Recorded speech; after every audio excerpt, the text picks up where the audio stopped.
And we are back. In this video I'm going to show you how to create a cube in Adobe Illustrator.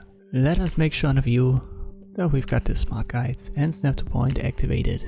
We want to use the polygon tool, hold shift when you drag it, and we'll have a black fill color and no stroke color. Hold shift, rotate it, and then align it to the center. I size it up holding shift and alt. Then press Ctrl C to copy it and Ctrl F to paste in front. Make sure that it's selected, otherwise that won't work. We size the one in front holding shift and alt, select it both and then swap the colors. Use the selection tool V for that. Now we'll use the line segment tool and go from anchor point to anchor point until you've got that shape.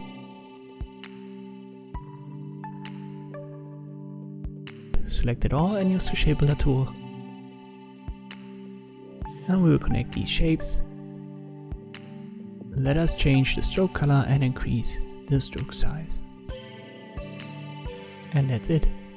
This is how easy you can create this cube in Adobe Illustrator. Thank you for watching and I'll see you next time.